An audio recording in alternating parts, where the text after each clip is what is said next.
Hello, good morning, जोहार। मैं संजय और आप देख रहे हैं न्यूज झारखंड। समय हो चला है झारखंड की खबरों को जानने का, झारखंड की खबरों से अपडेट होने का। तो चलिए जानते हैं आज की झारखंड की 25 मुख्य बड़ी खबरों को। हेमंत कैबिनेट में चंपई, रामेश्वर समेत 11 ने ली शपथ। झारखंड विधानसभा में सीएम ने फ्लोर टेस्ट पास किया। पक्ष में 45, विपक्ष में एक भी वोट नहीं पड़ा।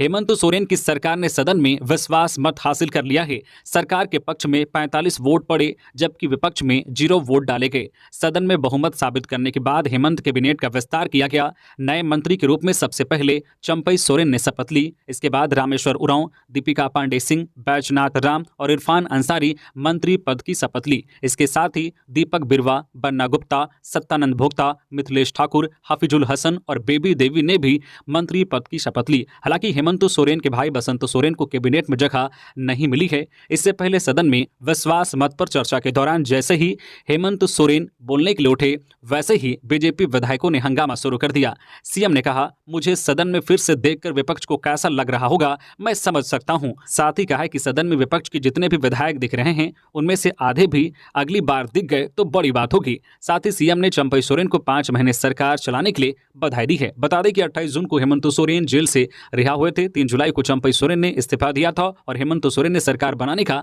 दावा पेश किया था और 5 जुलाई को हेमंत सोरेन ने तीसरी बार सीएम पद की शपथ ली थी। मंत्री बनने के बाद बोले इरफान अंसारी, समय कम है, 2020 खेलूंगा और बीजेपी को भगाऊंगा। मंत्री पद की शपथ लेने के बाद इरफान अंसारी ने कहा कि बीजेपी की करारी हार हुई है, हम फाइनल के लिए तैयार हैं। हमारी पार्टी टेस्ट, वनडे नहीं T20 होगा। समय कम है, इसलिए मैं 2020 खेलूंगा और बीजेपी को राज्य से भगाऊंगा। मुझ पर विश्वास जताने के लिए मैं कांग्रेस अध्यक्ष मल्लिकार्जुन खड़गे, राहुल गांधी, वेणुगोपाल, मुख्यमंत्री हेमंत सोरेन, झारखंड प्रदेश प्रभारी गुलाम मोहम्मद मीर और प्रदेश अध्यक्ष राजेश ठाकुर का धन्यवाद देता हूं। इरफान अंसारी ने कहा कि हमारी पार्टी सेमीफाइनल नहीं, फाइनल के लिए तैयार है। मैच फिनिशर आ गया है, अब ताबड़तोड़ बल्लेबाजी होगी। मैं झारखंड से बीजेपी को खदेड़ने का काम करूंगा। जो बड़बोला है उन लोगों को इससे मैं खत्म करूंगा।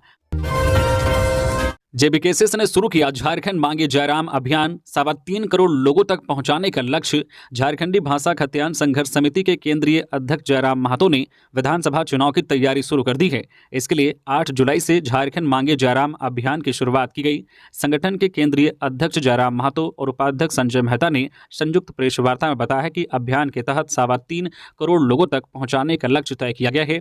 इनसे सीधा संवाद स्थापित किया जाएगा। इस अभियान का मुख्य उद्देश्य है झारखंडी आवाम को उनके अधिकारों के लिए एकजुट करना। संजय मेहता ने कहा है कि झारखंड की जनता मौजूदा शासन प्रशासन से परेशान है, बदलाव की मांग हो रही है। लोग जयराम महतो की ओर आशा भरी निगाहों से देख रहे हैं। हम भी झारखंडी भावनाओं का सम्मान करते हुए पूरी ताकत से चुनाव में भाग लेंगे। वहीं जयराम महतो ने कहा है कि झारखंड में सत्ता परिवर्तन तय है। उन्होंने कहा है कि लोकसभा चुनाव के परिणामों ने साफ कर दिया है कि उनको झारखंड वासियों का पूरा समर्थन हासिल है। वे वोटर्स का सम्मान करते हैं, विश्वास दिलाते हैं कि जो कमी रह गई है उसे पूरा करेंगे। जयराम महतो ने दावा किया है कि झारखंड में जेबीकेएसएस की सरकार बनेगी। ऐसा काम करेंगे कि झारखंड का नवनिर्माण होगा।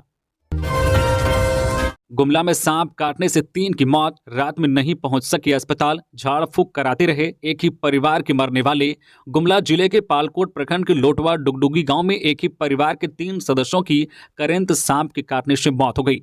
जिनकी मौत हुई है उनके नाम राजेश किसान, उनकी पत्नी सुनीता देवी और राजेश का भाई मनोज किसान हैं। सांप काटने के बाद तीनों को एम्बुलेंस नहीं मिलने से सही समय पर अस्पताल नहीं ले जा सका। इस दौरान तीनों झाड़ फूक के चक्कर में फंस गए। सही समय पर इलाज नहीं होने से तीनों की मौत हो गई। जानकारी के मुताबिक रविवार को सभी रथ मेला घूमने गए थे। रात को सभी एक ही कमरे में जमीन पर सोए हुए थे। इसी दौरान तीनों को सांप ने डस लिया। सांप के डसते ही तीनों की नींद खुल गई। इसके बाद तीनों ने शोर मचाना शुरू कर दिया। तब परिवार के अन्य सदस्य भी जागे। परिवार के लोगों ने देखा कि एक करंट सांप जमीन पर रेंग रहा है। इसके बाद परिवार के लोगों ने उसे मार डाला। परिवार के लोगों ने इसी बीच तीनों को अस्पताल ले जाने की कोशिश में लग गए, लेकिन गाड़ी नहीं मिल पाने की वजह से उन्हें अस्पताल नहीं ले जाया जा सका। इसी बीच पूरी रात सभी झाड़ फूक कराते रहे। जानकारी के मुताबिक सुबह होने पर तीनों को लोगों ने कांधे में लाद कर 10 किलोमीटर दूर सामुदायिक स्वास्थ्य केंद्र पालकोट लेकर पहुंचे, जहां राजेश किसान और उनकी पत्नी सुनीता देवी को तत्काल मृत घोषित कर दिया गया। जबकि मनोज किसान की सांस चलता देख डॉक्टर ने उसे बेहतर इलाज के लिए सदर अस्पताल गुमला रेफर कर दिया, पर सदर अस्पताल में इलाज शुरू होने से पहले ही उसकी मौत हो गई। इसके बाद तीनों का पोस्टमार्टम कराकर 100 परिजनों को सौंप दिया गया। झारखंड में बनेगा विस्थापन आयोग, हेमंत सोरेन की कैबिनेट का प्रस्ताव। हेमंत सोरेन सरकार जल्द ही विस्थापन आयोग का गठन करेगी। कैबिनेट की बैठक में इसका प्रस्ताव रखा गया। इसके तहत एक डाटाबेस तैयार किया जाएगा ताकि खनन क्षेत्रों का एक दस्तावेज तैयार किया जा सके। मंत्रिमंडल के शपथ ग्रहण के बाद सोमवार की शाम प्रोजेक्ट भवन में हुई कैबिनेट की बैठक के बाद हेमंत सोरेन ने खुद पत्रकारों को यह जानकारी दी। इसमें इस बात का पूरा ब्यौरा होगा कि झारखंड के लोगों को खनन गतिविधियों की वजह से क्या खोना पड़ता है और क्या उन्हें मिलता है, इसका असर क्या होता है। जल्द ही इसका एक मसौदा तैयार किया जाएगा। खनन की वजह से लोगों को होने वाली परेशानियों को कैसे दूर किया जाए, इसके लिए सरकार नीति बनाएगी। पत्रकारों ने जब झारखंड के मुख्यमंत्री से यह पूछा कि विस्थापन आयोग की मांग लंबे अरसे से हो रही थी, क्या इसको समयबद्ध तरीके से धरातल पर उतारा जाएगा। इस पर हेमंत सोरेन ने कहा कि जब हमने घोषणा की है तो इसको धरातल पर उतारने की जिम्मेदारी भी हमारी है। उन्होंने कहा कि यह पहले ही हो जाना चाहिए था, लेकिन आज हमने यह निर्णय लिया। आप अस्वस्थ रहें, जितनी जल्दी हो सकेगा हम इसको प्राथमिकता के आधार पर करेंगे। प्राथमिकता के आधार पर हमने इस विषय पर कैबिनेट की बैठक में सहमति जताई। बंगाल की खाड़ी की ओर बढ़ रहा मानसून टर्फ, झारखंड के 8 जिलों में वज्रपात का अलर्ट। मानसून टर्फ बंगाल की खाड़ी की ओर बढ़ रहा है। जैसलमेर, चित्तौड़गढ़, रायसेन, रायपुर, कालिंगपट्टनम होते हुए यह बंगाल की खाड़ी में पहुंचेगा। मौसम विभाग ने कहा है कि झारखंड में 9 जुलाई यानी कि आज कहीं कहीं गरज के साथ वज्रपात हो सकता है। भारत मौसम विज्ञान विभाग IMD के रांची स्थित मौसम केंद्र ने कहा है कि आने वाले दिनों में झारखंड के तापमान में 2 से 3 डिग्री सेंटीग्रेड तक की गिरावट आएगी। हालांकि अभी 3 दिनों तक अधिकतम तापमान में किसी बड़े बदलाव की उम्मीद नहीं है। मौसम विभाग के मुताबिक 9 जुलाई को झारखंड में कहीं कहीं गरज के साथ वज्रपात होने का अनुमान है। इसके बाद 2 दिन यानी 10 और 11 जुलाई के लिए कोई चेतावनी नहीं दी गई है। 12 जुलाई को झारखंड के उत्तर पूर्वी भागों में कहीं कहीं भारी बारिश हो सकती है, यानी कि देवघर, दुमका, गोड्डा, जामताड़ा, पाकुड़, साहिबगंज, धनबाद और गिरिडीह में कुछ जगहों पर जो 12 जुलाई को भारी बारिश हो सकती है। मौसम वैज्ञानिक ने कहा है कि राज्य में पिछले 24 घंटे के दौरान मानसून की गतिविधि सामान्य रही है। कुछ जगहों पर गरज के साथ हल्के से मध्यम दर्जे की वर्षा हुई है, कुछ जगहों पर भारी वर्षा भी हुई है। इरफान अंसारी को ग्रामीण विकास और दीपिका पांडे सिंह को मिली कृषि मंत्रालय की जिम्मेदारी। इरफान अंसारी को ग्रामीण विकास मंत्रालय के साथ पूर्व मंत्री आलमगीर आलम के सभी विभागों की जिम्मेदारी सौंपी गई है। वहीं दीपिका पांडे सिंह को कृषि मंत्रालय देते हुए बादल पत्रलेख के अधीन के सभी विभागों की जिम्मेदारी सौंपी गई है। मंत्री सत्यानंद भोक्ता ने प्रेस को यह जानकारी दी है। साथ ही बताया है कि बाकी के विभागों में कोई बदलाव नहीं किया गया है। खबरों में आगे बढ़ने से पहले अगर आप अभी तक न्यूज़ झारखंड चैनल को सब्सक्राइब नहीं किए हैं तो प्लीज़ चैनल को सब्सक्राइब करके बेल आइकन प्रेस कर दीजिए, जिससे आपको झारखंड की हर छोटी बड़ी खबर का अपडेट आप तक पहुंचता रहे। तो चलिए बढ़ते हैं खबरों की ओर। हथियार के साथ JJMP के 2 नक्सली गिरफ्तार, बड़ी घटना को अंजाम देने की थी तैयारी। पतरातू जंगल में घेराबंदी कर दबोचा। लातेहार पुलिस ने हथियार के साथ JJMP के 2 उग्रवादियों को गिरफ्तार कर सोमवार को जेल भेज दिया है। गिरफ्तार उग्रवादियों में मोहम्मद अब्दुल तुराब कादरी पिता स्वर्गीय शमसुल कादरी पतरातू गारू व राहुल कुमार यादव पिता विनोद यादव तेजांग बालूमात शामिल हैं। पुलिस ने इनके पास से 2 देसी कट्टा, 2 भरठुआ 315 के 1 जिंदा गोली व 1 मोबाइल बरामद किया है। SP अंजनी अंजन ने बताया कि हथियारबंद अपराधी किसी बड़ी घटना को अंजाम देने के लिए गारू थाना क्षेत्र के पतरातू जंगल में जमा होने की जानकारी मिली थी। इसके बाद महुआडांड अनुमंडल पुलिस पदाधिकारी हिमांशु चंद्र मांझी के नेतृत्व में एक छापेमारी दल का गठन किया गया। गठित टीम जैसे ही 5:30 बजे पतरातू जंगल पहुंची तो 4 से 5 की संख्या में उग्रवादी बैठे थे। पुलिस जैसे ही उनके नजदीक पहुंची, पुलिस को देखते ही सभी उग्रवादी जंगल में इधर उधर भागने लगे। पुलिस ने घेराबंदी कर 2 उग्रवादियों को पकड़ने में सफलता पाई, जबकि अन्य उग्रवादी भागने में सफल रहे।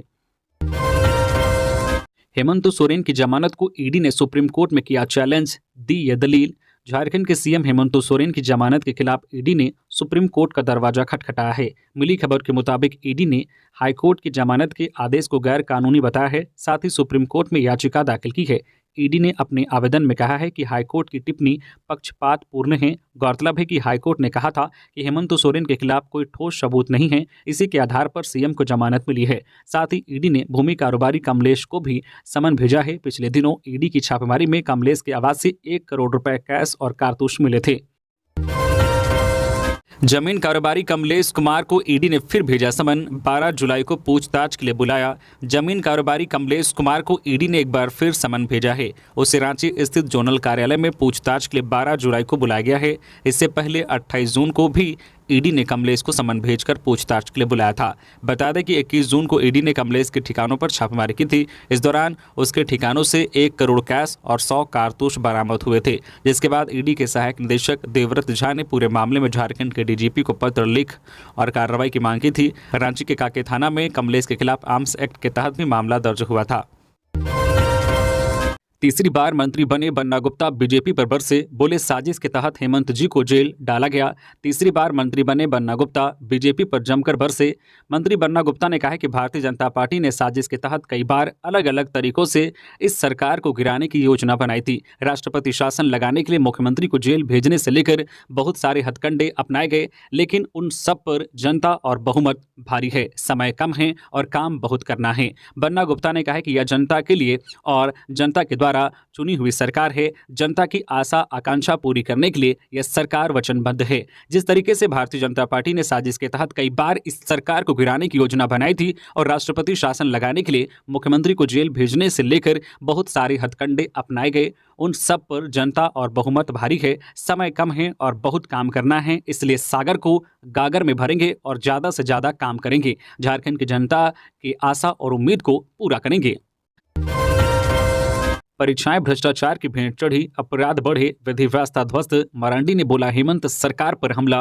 बीजेपी प्रदेश अध्यक्ष बाबूलाल मरांडी ने सोमवार को फिर नए गठित हेमंत सरकार पर निशाना साधा और कहा कि राज्य में प्रतियोगी परीक्षाएं भ्रष्टाचार की भेंट चढ़ गई, अपराध बढ़े और विधि व्यवस्था की हालत खराब है। मरांडी सदन में विश्वास मत के लिए आहूत विशेष सत्र के बाद मीडिया से बात कर रहे थे। मरांडी ने कहा, यह सरकार अपने पहले दिन से झूठ और भ्रष्टाचार की बुनियाद पर खड़ी है। यह सरकार केवल पैसे और परिवार के लिए बनी है। उन्होंने कहा कि इस सरकार ने पिछले 4.5 वर्षों से राज्यों को केवल लूटा है। खान खनिज, पत्थर, बालू, जमीन, गरीबों के लिए अनाज और युवाओं की नौकरियों को लूटा है। कहा कि आदिवासी, दलित, पिछड़ा महिला, युवा सभी वर्गों में निराशा है। विधि व्यवस्था ध्वस्त है। राजधानी के भीड़ भाड़ के बीच हत्या हो जा रही है। अपराधी बेखौफ हैं। महिलाएं, बहन बेटियां असुरक्षित हैं। सामूहिक बलात्कार की घटनाएं आम हो गई है। उन्होंने कहा कि हेमंत सरकार ने अपने पहले बजट सत्र में लाखों युवाओं को नौकरी देने और नहीं तो बेरोजगारी भत्ता देने की बात सदन पटल पर कही थी, लेकिन आज युवा हताश और निराशा है। कहा कि जेपीएससी, जेएसएससी की परीक्षाएं भ्रष्टाचार की भेंट चढ़ गई। ब्लैक लिस्टेड एजेंसी के माध्यम से परीक्षाओं का संचालन कराकर राज्य सरकार ने नौकरियों को लाखों लाख में बेच दिया। आज युवा अभ्यर्थी धरने पर बैठने को मजबूर हैं। उनके पास भ्रष्टाचार के स्पष्ट प्रमाण हैं, फिर भी सरकार जिद पर अड़ी है।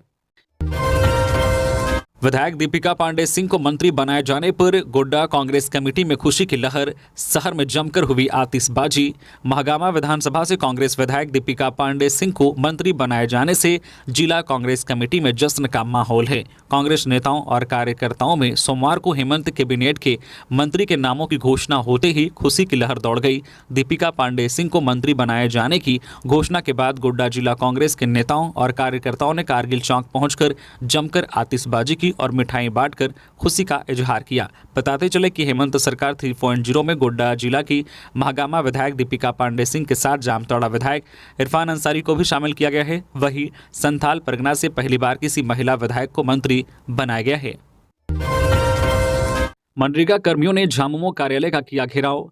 वादा निभाओ, स्थायी करो मुहिम के तहत झारखंड राज्य मनरेगा कर्मचारी संघ की अगुवाई में अपनी मांगों को लेकर झारखंड मुक्ति मोर्चा के केंद्रीय कार्यालय का घेराव किया गया, जिसमें राज्य के मनरेगा कर्मचारी उपस्थित हुए। संघ के प्रदेश अध्यक्ष जॉन पीटर बागे कार्यालय के गेट पर जमीन में बैठ गए और देखते ही देखते सभी कर्मी जमीन पर ही बैठकर घेराव कर दिया। नारेबाजी के साथ वादा निभाओ, स्थायी करो नारा को बुलंद किया गया। तत्काल झारखंड मुक्ति मोर्चा के केंद्रीय पदाधिकारियों द्वारा संघ को वार्ता के लिए आमंत्रित किया गया, जहां पार्टी की ओर से विनोद पांडे और सुप्रियो भट्टाचार्य के द्वारा वार्ता की गई। वार्ता के दौरान पार्टी के पदाधिकारियों द्वारा सभी मांगों पर राज्य के मुख्यमंत्री के पास संघ की मांगों को रखने का काम करेंगे और यथासंभव मुख्यमंत्री द्वारा किए गए सभी वादों को पूरा करवाने का भरोसा दिया गया।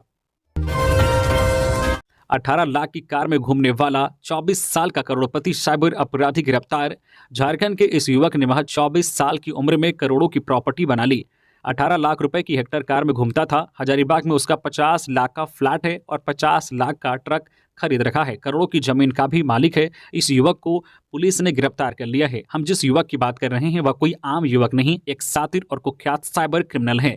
साइबर क्रिमिनल की दुनिया में उसने अपनी एक अलग पहचान बनाई है। उसका नाम सोनू कुमार वर्मा है। मुफस्सिल थाना क्षेत्र के गपैया गांव का रहने वाला 24 वर्ष का सोनू वर्षों से साइबर अपराध की दुनिया में सक्रिय है। गिरिडीह पुलिस ने गुप्त सूचना के आधार पर गपैया गांव से उसे गिरफ्तार किया है। सोनू साइबर अपराधियों को सिम कार्ड और खाता भी उपलब्ध कराता था। टीम ने गपैया गांव में छापेमारी करके सोनू कुमार वर्मा को साइबर अपराध करते हुए पकड़ा। पुलिस को लंबे समय से सोनू की तलाश थी। सोनू के खिलाफ गिरिडीह के नगर थाना, मुफस्सिल थाना, गिरिडीह साइबर थाना के साथ साथ मुंबई के वारली में भी साइबर अपराध के मामले में प्राथमिकी दर्ज है। साइबर क्राइम के मामले में मुंबई में जेल भी जा चुका है। सोनू के पास से पुलिस ने एक सिम कार्ड और एक मोबाइल फोन जब्त किया है। नेता प्रतिपक्ष ने राज्यपाल को सौंपा ज्ञापन, कहा हफीजुल अंसारी को दिलाए पुनः शपथ। नेता प्रतिपक्ष अमर कुमार बावरी एवं मुख्य सचेतक बिरंची नारायण ने सोमवार को झारखंड की राज्यपाल से मुलाकात कर एक ज्ञापन सौंपा। ज्ञापन में उन्होंने कहा कि सीएम हेमंत सोरेन ने अपने मंत्री पद का विस्तार किया। पद और गोपनीयता की शपथ के दौरान मधुपुर के विधायक हफीजुल हसन अंसारी ने जिस तरीके से अपने शपथ के कॉल के बाद उन्होंने धार्मिक पंक्ति के साथ शुरुआत की, मुझे लगता है कि वह गैर संवैधानिक थी। अतः उन्हें पुनः शपथ दिलाएं और तब तक उन्हें मंत्री पद से मुक्त माना जाए। राज्यपाल ने कहा है कि नेता प्रतिपक्ष के ज्ञापन पर न्यायसंगत कार्रवाई की जाएगी। पूर्व पार्षद पर गोलीबारी के 20 घंटे बाद दर्ज हुआ एफआईआर। धुरवा बस स्टैंड चौक पर सन्नाटा। राज्य के धुरवा थाना क्षेत्र स्थित धुरवा बस स्टैंड में पूर्व पार्षद वेद प्रकाश को अपराधियों ने गोली मार दी थी। यह घटना रविवार की देर शाम हुई थी। गोलीबारी की घटना के बाद सोमवार को धुरवा बस स्टैंड चौक में सन्नाटा पसरा रहा। आसपास की सारी दुकानें बंद रही।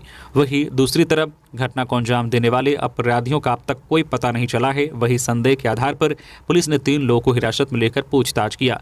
गोली लगने के बाद वेद प्रकाश की स्थिति गंभीर बनी हुई है। पारस अस्पताल में डॉक्टरों की टीम उनकी स्थिति पर लगातार नजर रखी हुई है। वहीं दूसरी तरफ कई पूर्व पार्षद वेद प्रकाश से मुलाकात करने पहुंचे। वेद प्रकाश को गोली मारने के मामले में एफआईआर दर्ज करने को लेकर सीमा का मामला सामने आया, जिस वजह से घटना के 20 घंटे बाद मामला दर्ज हुआ। धुरवा थाना और विधानसभा थाना के सीमा क्षेत्र को लेकर एफआईआर में देरी हुई, जिसके बाद सोमवार को विधानसभा थाना में मामला दर्ज हुआ। वेद सिंह पर अपराधियों ने उस वक्त हमला किया जब वे रविवार की शाम धुरवा बस स्टैंड के पास स्थित एक चाय दुकान में बैठे हुए थे। इसी दौरान हाथ में देसी कट्टा लिए एक अपराधी पैदल ही वेद सिंह के पीछे पहुंचा और गोली चलाना शुरू कर दिया। गोलीबारी में वेद सिंह को 3 गोली लगी, जबकि 2 अपराधी बाइक पर ही बैठे हुए थे। गोलीबारी के समय चाय दुकान में भगदड़ मच गई थी। देवघर डीसी विशाल सागर ने किया सदर अस्पताल का निरीक्षण, मरीजों से मिलकर जाना हाल, सिविल सर्जन को दिए कई दिशा निर्देश। देवघर डीसी विशाल सागर ने सोमवार को सदर अस्पताल देवघर का निरीक्षण किया। इस दौरान डीसी ने मरीजों से मिलकर अस्पताल प्रबंधन द्वारा किए गए इंतजाम की जानकारी ली। सबसे पहले उन्होंने सदर अस्पताल की ओपीडी व्यवस्था का जायजा लिया और वहां पर इलाज करवा रहे मरीजों से बातचीत कर उनकी परेशानियों से अवगत हुए। इसके साथ ही देवघर डीसी सदर अस्पताल की आईसीयू, शिशु रोग विभाग, सर्जरी विभाग सहित अन्य विभागों का निरीक्षण किया और मौके पर मौजूद civil surgeon doctor Ranjan Sinha को आवश्यक दिशा निर्देश दिए। रांची के जगन्नाथपुर मेले में दूसरे दिन रही कम भीड़, दुकानदार मायूस। रांची के ऐतिहासिक जगन्नाथपुर मेले में दूसरे दिन सोमवार को भीड़ कम दिखी।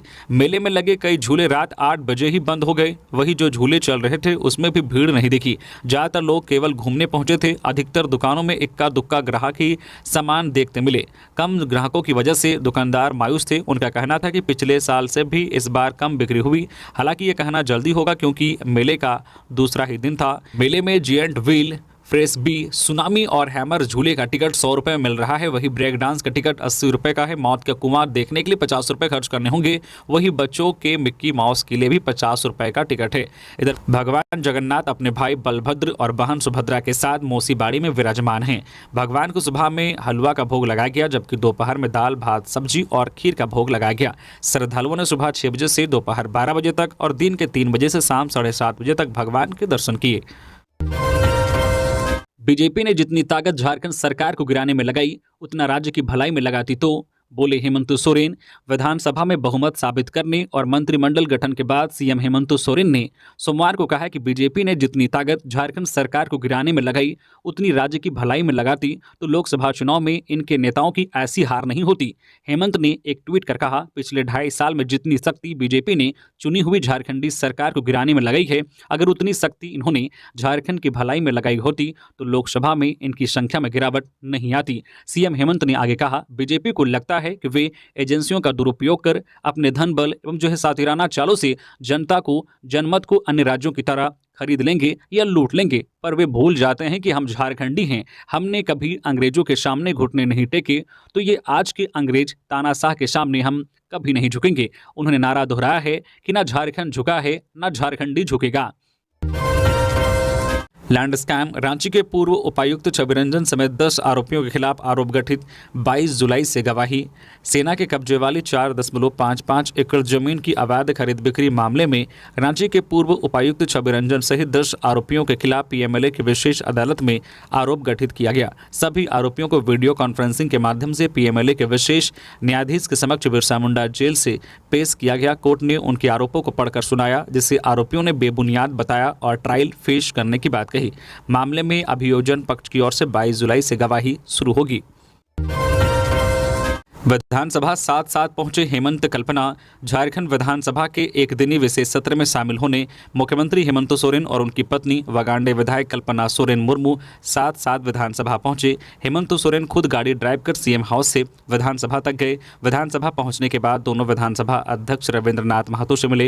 विधानसभा अध्यक्ष ने मौके पर मुख्यमंत्री हेमंत सोरेन को पुनः सीएम बनने की बधाई दी। वही कल्पना सोरेन को सदन की सदस्य बनने के बाद पहली बार सदन की कार्यवाही में शामिल होने पर बधाई दी। विश्वास मत हासिल करने के बाद सत्ता पक्ष की सभी 6 महिला विधायकों ने सीएम से मुलाकात कर उन्हें शुभकामनाएं दी। सीएम से मुलाकात करने वाली महिला विधायकों में दीपिका पांडे सिंह, पूर्णिमा नीरज सिंह, शिल्पी नेहा तिर्की, सबिता महतो, अंबा प्रसाद, कल्पना सोरेन और बेबी देवी शामिल थीं। रांची के मैकॉन में कार्यरत मैनेजर के घर से चोरों ने 12 लाख के जेवर उड़ाए, कैश भी ले गए। मैकॉन के स्ट्रक्चरल डिपार्टमेंट में कार्यरत मैनेजर विवेक कुमार गोप के मैकॉन स्थित आवास से चोरों ने 12 लाख से ज़्यादा के जेवर, 60,000 रुपये नगद की चोरी कर ली है। मिली खबर के मुताबिक चोरी की यह घटना 8 जुलाई की सुबह 3 बजे हुई है। गोप परिवार मैकॉन के क्वार्टर संख्या L46 में रहता है। पुलिस सूत्रों से मिली जानकारी के अनुसार 8 जुलाई की सुबह 3 बजे अज्ञात चोरों ने घर का ताला तोड़ा और 12 लाख से ज़्यादा के जेवर के साथ 60,000 नगद लेकर उड़ गए। घटना के एक दिन पहले मैनेजर साहब परिवार अपने रिश्तेदार के यहां गए हुए थे। सूचना मिलते ही पुलिस मामले की पड़ताल में जुट गई है। मंत्री बनने के बाद दीपिका पांडे बोली, समय कम है और काम ज्यादा करना है। महागामा विधायक दीपिका पांडे सिंह ने सोमवार को मंत्री पद की शपथ ली। शपथ ग्रहण के बाद कैबिनेट पहुंची मंत्री दीपिका पांडे ने कहा है कि बहुत बड़ी जिम्मेदारी मुझे मिली है, समय कम है और काम बहुत ज्यादा करना है। मैं भरोसा दिलाती हूं कि आने वाला एक एक पल को झारखंड के लोगों के हित में लगाया जाएगा। इसके साथ ही उन्होंने कांग्रेस अध्यक्ष मल्लिकार्जुन खड़गे, राहुल गांधी, वेणुगोपाल, मुख्यमंत्री हेमंत सोरेन और झारखंड प्रदेश प्रभारी गुलाम अहमद मीर और प्रदेश अध्यक्ष राजेश ठाकुर का आभार जताया है। मीडिया से बात करते हुए मंत्री दीपिका पांडे सिंह ने कहा है कि आप लोग सबको भी धन्यवाद, क्योंकि आप भी आवाज उठाते रहे। मैं इसे बहुत बड़ी जिम्मेदारी समझती हूँ। बीएसएफ जवान का शव पहुंचा पलामू। छुट्टी में घर आने के दौरान हुआ था सड़क हादसे का शिकार। 1 साल पहले हुई थी शादी। जम्मू कश्मीर में सड़क हादसे में मौत के तीसरे दिन सोमवार को पलामू निवासी बीएसएफ जवान अमित शुक्ला 30 वर्षीय का शव सिंगरा स्थित उनके घर पहुंचा। रविवार को फ्लाइट से शव जम्मू से रांची लाया गया था। इसके बाद हजारीबाग स्थित बीएसएफ कैंप को शव घर पहुंचाने की जिम्मेदारी सौंपी गई थी। घर पर जवान बेटे का शव पहुंचते ही कोहराम मच गया। महिलाओं के साथ ही वहां मौजूद सभी लोगों की आंखें नम हो गई। सैन्य सम्मान के साथ बीएसएफ जवान को अंतिम विदाई दी गई। कोयल नदी तट पर अमित शुक्ला का अंतिम संस्कार हुआ। पिता उपेंद्र शुक्ला ने बेटे को मुख अग्नि दी। चाईबासा में 4 मिनी शराब फैक्ट्री का भंडाफोड़। सरकारी शराब दुकान का 2 कर्मी गिरफ्तार। पश्चिमी सिंहभूम जिले में नकली शराब बनाने और नकली शराब को सरकारी लाइसेंसी दुकानों में बेचने का मामला थम नहीं रहा है। एक के बाद एक मामले उजागर हो रहे हैं। इसी क्रम में जिले के चाईबासा शहर में सरकारी दुकानों में अवैध नकली शराब बनाकर बेचने के गोरख धंधे का भांडाफोड़ हुआ है। इस मामले में शराब दुकान के 2 कर्मचारी को पुलिस ने गिरफ्तार कर लिया है। मुफस्सिल थाना क्षेत्र के पाताहातू में 4 मिनी शराब फैक्ट्री का पुलिस ने उद्भेदन किया है। पता चला है कि यहां अवैध तरीके से नकली शराब बनाकर सरकारी शराब की दुकानों पर बेचने का गोरख धंधा चलाया जा रहा था। इस पूरे कारोबार में उत्पाद एवं मद्य निषेध विभाग की मिलीभगत की खबर भी सामने आ रही है, क्योंकि अवैध शराब के साथ जिन 2 आरोपियों को पकड़ा गया है वे दोनों चाईबासा शहर के यशोदा चौक के पास स्थित सरकारी लाइसेंसी शराब दुकान के ही कर्मचारी हैं। दोनों का नाम सोनू सिंह और अवधेश कुमार है। पुलिस ने छापेमारी में जो मिनी शराब फैक्ट्री के चारों जगह से तकरीबन हर ब्रांड की खाली बोतल, शराब बनाने का केमिकल, अंग्रेजी महंगी शराब के ब्रांड का स्टिकर और झारखंड सरकार का सील बरामद हुआ है। गिरिडीह नगर भवन में लगा रोजगार मेला, 156 युवाओं को नौकरी के लिए मिला नियुक्ति पत्र। गिरिडीह जो है नियोजनालय ने सोमवार को नगर भवन में रोजगार मेले का आयोजन किया। रोजगार मेले का उद्घाटन नियोजन पदाधिकारी प्रत्युष शेखर दीप जलाकर किया। इस दौरान रोजगार मेले में गिरिडीह की 6 फैक्ट्रियों के अलावा देश के कई जो है IT सेक्टर से जुड़े 21 कंपनियों ने हिस्सा लिया। अलग अलग पदों के लिए 6 कारखानों समेत देश की कंपनियों में 2000 से अधिक अभ्यर्थी शामिल हुए थे, जबकि 453 युवाओं को लिस्टेड किया गया। तो प्राइवेट सेक्टर के जॉब के लिए 156 युवाओं को नगर भवन में ही नियुक्ति पत्र सौंपा गया। मौके पर श्रम अधीक्षक के साथ जो नियोजन पदाधिकारी प्रत्युष शेखर ने करीब 3 दर्जन युवाओं को सांकेतिक रूप से नियुक्ति पत्र सौंपा। सरकार के संरक्षण में चल रहा नशे का अवैध कारोबार गीताकोड़ा। चाईबासा जिले में नकली शराब बनाने और नकली शराब को सरकारी दुकानों में बेचने का मामला थम नहीं रहा है। प्रतिदिन एक के बाद एक मामलों का उजागर चल रहा है। सोमवार को शहर चाईबासा के शहरी दुकानों में अवैध नकली शराब बनाकर बेचने का गोरख धंधे का भंडाफोड़ हुआ है। इस मामले में 2 कर्मचारियों को पुलिस ने गिरफ्तार भी किया है। मुफस्सिल थाना अंतर्गत पाताहातू में सोमवार को 4 मिनी शराब फैक्ट्री का पुलिस ने उद्भेदन किया है। पता चला है कि यहाँ बने नकली शराब सरकारी दुकानों में बेचा जाता था। इस बात को गंभीरता से लेते हुए पूर्व सांसद गीताकोड़ा ने कहा कि सरकार की मिलीभगत और समर्थन के बिना इतने बड़े पैमाने पर अवैध शराब की 4 फैक्ट्रियां नहीं चलाई जा सकती है। ऐसा प्रतीत हो रहा है कि वही दूसरी और इस तरह कारोबार को अपना संरक्षण भी दे रही है। ये थी आज की झारखंड की टॉप बड़ी खबरें। इसी तरह से झारखंड की हर छोटी बड़ी खबर देखने के लिए आप हमारे चैनल न्यूज झारखंड चैनल को सब्सक्राइब करके बेल आइकन प्रेस कर दीजिए, जिससे झारखंड की हर छोटी बड़ी खबर का अपडेट आप तक पहुंचता रहे। तो अभी के लिए बस इतना ही, हमें दीजिए इजाजत, फिर मिलते हैं नेक्स्ट खबरों के साथ। धन्यवाद।